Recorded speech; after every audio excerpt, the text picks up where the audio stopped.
The summer I learned what first love feels like again. I remember the first time I heard about the summer I turned pretty. It was in a group chat with my friends, where two of them were fighting as Team Conrad versus Team Jeremiah. "You have to watch it," they said, and I was skeptical at first, dismissing it as just another teen drama. But when I watched the first episode, something clicked. I know it is super embarrassing to be obsessing over a teen drama as a 20-something-year-old, but this show really had its sweet way of pulling me in. I never thought a show about a teenage love triangle could make me feel like a teenager again, but here I was, waiting eagerly for a new episode each Wednesday. The story, based on Jenny Han's trilogy, revolves around Belly Conklin and the Fisher brothers, Conrad and Jeremiah. Set in the idyllic town of Cousins, the narrative captures the complexities of love, loss, and self-discovery. Season 3, in particular, delves deeper into these themes, offering a more mature perspective on the characters' journeys. Belly, portrayed by Lola Tung, has always been the heart of the story. In the first season she was still wide-eyed, excited, and insecure, still learning what it meant to be desired. By the time we reach Season 3, she has endured heartbreak, confusion, grief, and the complexity of choosing between two very different loves. Belly was never perfect. In fact, her messiness was half the point, but she was always real. That was the magic Jenny Han created. She reminded us that being young is supposed to be messy, that love in its first form is never neat. In Season 3, we see her grappling with the aftermath of her choices, particularly her engagement to Jeremiah. Her internal conflict is palpable, as she navigates the remnants of her feelings for Conrad and the reality of her commitment to Jeremiah. The season portrays her growth from a girl caught in a whirlwind romance to a young woman seeking clarity and understanding of her own heart. The Fisher brothers have always been the gravitational pull around Belly, and around us as viewers. Conrad Fisher, from the very first moment, was the dreamiest presence on screen. He is not dreamy in the polished movie star way. He's dreamy because of the way he says less but means more, the way his silences carry volumes, the way he notices small things like a missed corsage or a tear you try to hide. He is the kind of character who makes love feel beautiful in its simplicity. Christopher Briney breathed so much aching vulnerability into Conrad that sometimes even a stolen glance or a half-smile felt like a declaration. His grief for Susanna, his quiet promise to his mother to look after Jeremiah, and his constant tug-of-war between what he wanted and what he thought was right made him magnetic.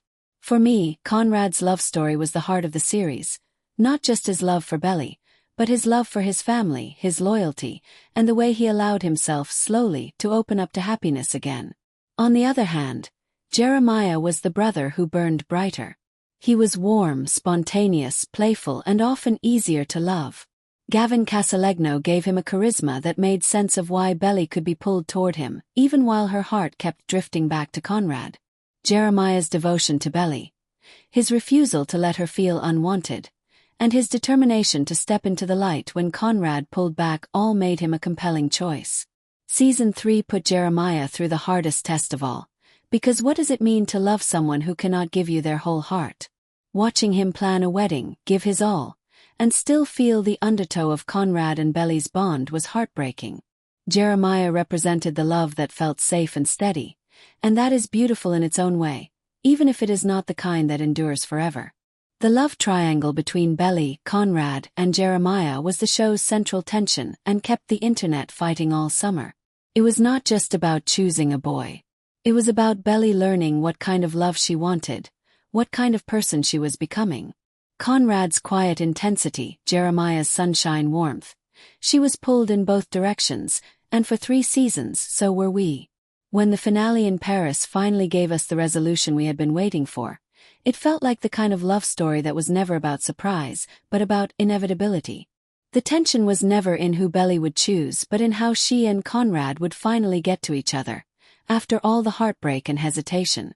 Season 3 explored these dynamics with nuance, and the finale was everything I had hoped for and more. Belly's choice was inevitable, yet it felt earned. I watched her choose Conrad, the boy who made her feel seen, the boy who made her feel understood. I watched her choose the boy who had always been there, even when he didn't know how to be.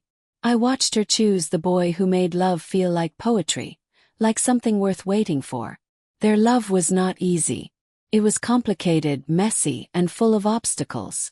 But it was real. It was the kind of love that made you believe in soulmates, in destiny, in the idea that some people are just meant to be together. The resolution brought a sense of closure, but also a bittersweet longing for more. However, it would not be fair to only talk about Belly and the brothers, as it missed the richness of the show. One of the reasons The Summer I Turned Pretty feels so alive is because it paints so many portraits of love, each with its own imperfections and joys. Take Steven and Taylor.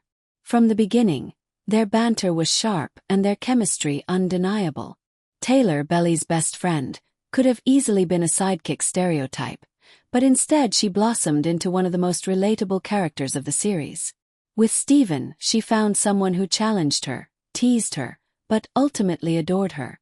Their relationship was playful, grounded, and often more stable than Belly's romantic whirlwind.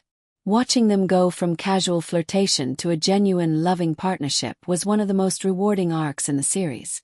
They were the couple that reminded us that sometimes love does not have to hurt to be real. Then there was Laurel, Belly's mother, who carried her own story of love, grief, and resilience. Laurel's bond with Susanna was one of the most moving parts of the show. Their friendship, more than any romance, anchored the story in tenderness and loyalty. Laurel also had her own complicated romances, including her magnetic connection with John. These adult storylines gave the show texture, reminding us that love does not stop being complicated when you grow older. In many ways, Laurel was the mirror for Belly, a woman who had known great love, known heartbreak, and was still learning how to open herself up to the possibility of being loved again. And we cannot forget Susanna, who was both the heart and the ghost of the entire series. Even after her passing, she shaped every decision, every fight, every moment of hesitation. Her warmth, her optimism, and her wish for her children to find happiness lingered over cousins like a blessing. Conrad's promise to her, Jeremiah's longing for her guidance, Belly's bond with her made me realize how Susanna really was the invisible thread tying them all together. Without her, none of this would have happened. With her memory, everything carried weight. Even characters like Agnes, who became a quiet support for Conrad, or Denise, who brought comic relief, mattered in the grand tapestry. The side plots were never distractions but breaths of fresh air that allowed us to step back from the storm of the triangle and remember that life is full of many kinds of love, friendship, laughter, unexpected bonds.